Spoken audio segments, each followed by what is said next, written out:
ओम श्री गणेश विष्णु शिव दुर्गा सूर्योभ्यो नमः। मंगल भवन अमंगल हारी, उमा सहित जेहि जपत पुरारी, उमा सहित जेहि जपत मुरारी। अखंड मंडलाकारं व्याप्तं येन चराचरं, तत्पदं दर्शितं येन तस्मै श्री गुरुवे नमः। ब्रह्मा मुरारी स्त्री पुरांतकारी, भानु शशि भूमिसुतो बुधश्च, गुरुश्च शुक्र शनि राहु केतवः, सर्वे ग्रहा शान्तिकरा भवन्तु, सर्वे ग्रहा शान्तिकरा भवन्तु। श्री राम प्रभु के अनन्य भक्त जनों, श्री राम कथा सत्संग सागर में आपका हार्दिक स्वागत है। आज की कथा को आगे बढ़ाते हुए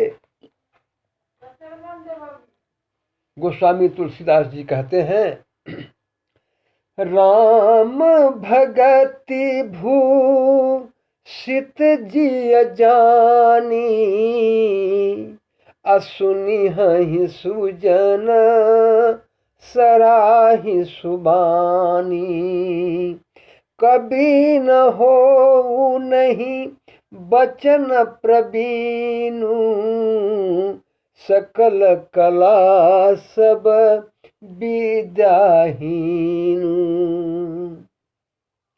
मेरी यह जो रचना है, गोस्वामी तुलसीदास जी का कहना है कि मेरी यह जो रचना है रामचरितमानस की, वह राम भक्ति से सुशोभित है। इसमें राम भक्ति इतने सुंदर तरीके से कूट कूट करके भर दी गई है, जो इसे श्रेष्ठ जन जो होंगे वही इसका मूल्य जान सकेंगे और इस सुंदर वाणी की प्रशंसा करते हुए इसको सुनेंगे। सुंदर वाणी गोस्वामी जी कहते हैं कि मेरी नहीं, श्री राम भक्ति से परिपूर्ण कथा, ये जो वाणी है इसकी बात कह रहे हैं। आगे कहते हैं, मैं न तो कोई कवि हूं, न बोलने में चतुर हूं, और संपूर्ण कला व सब विद्याओं से रहित हूं। आगे गोस्वामी जी कहते हैं, आखर अर्थ अलंकृत नाना,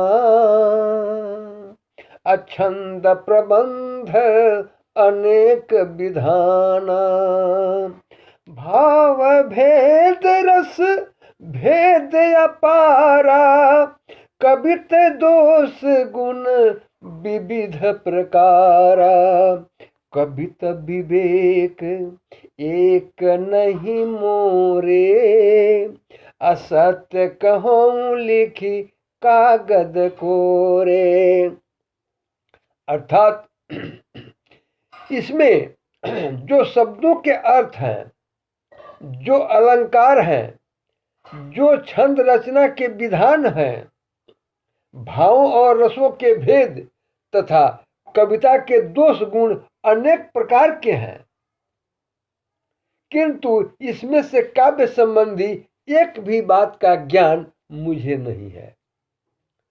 जैसे कथा कहने का भी ढंग मुझे नहीं है, उसी तरह गोस्वामी तुलसीदास जी कहते हैं कि जो लिख दिया सो लिख दिया, हमें कविता के प्रबंध का जानकारी नहीं है।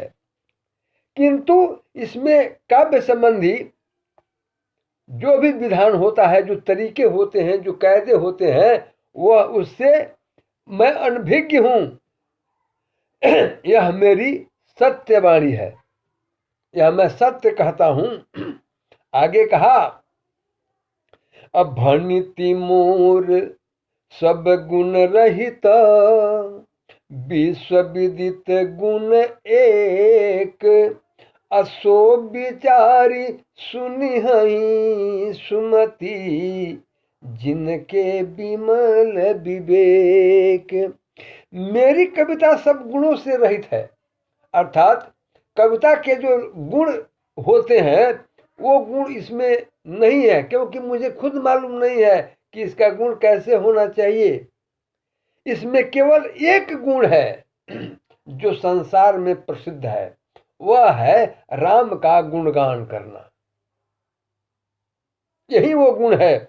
उसे विचार कर इसको सुंदर बुद्धि वाले, निर्मल बुद्धि वाले, सच्चे बुद्धि वाले, सच्चे लोग, सज्जन, साधु और संत, ऋषि मुनि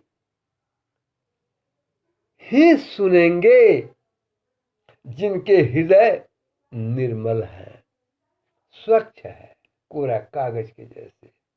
आगे कहा, यही मह रघुपति नाम उदारा, अति पावन पुराण श्रुति सारा। अर्थात इसमें श्री रघुनाथ जी का, श्री रामचंद्र जी का, श्री राम जी का उदार नाम है, सुंदर नाम है, भव को पार लगाने वाला राम का नाम है, जो संसार में प्रसिद्ध है, अत्यंत पवित्र और वेदों का सार है। यही क्या, राम नाम बहुत प्रसिद्ध है पूरे सृष्टि में, और वेदों का सार भी यही है। आगे, मंगल भवन अमंगल हारी,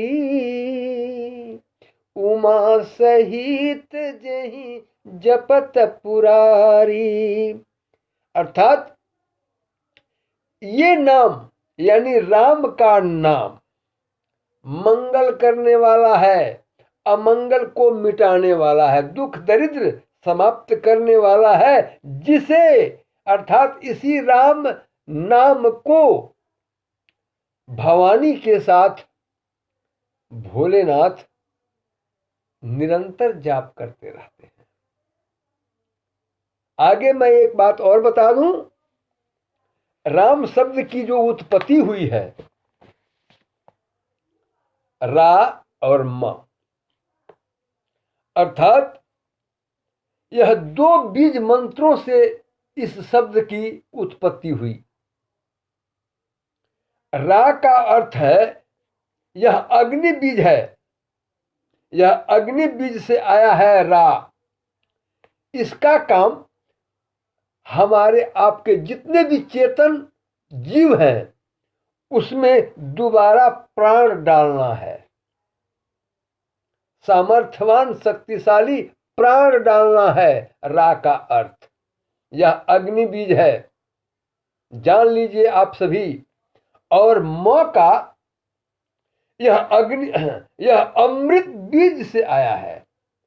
रा अग्नि बीज से और म अमृत बीज से आया, तथा यह शरीर में स्फूर्ति भर देता है, जिससे हम चलते हैं, फिरते हैं, कोई भी क्रिया करते हैं। यह है राम। रा और म मिलकर के यह राम शब्द बना, अर्थात शरीर को यह जमा कर देता है, युवक बना देता है राम शब्द। कितना भी शिथिलता आई हो, राम शब्द का नाम लेते ही इसमें एक स्फूर्ति सी आ जाती है। यह है राम शब्द का असली अर्थ। इसी पर आगे बढ़ाते हुए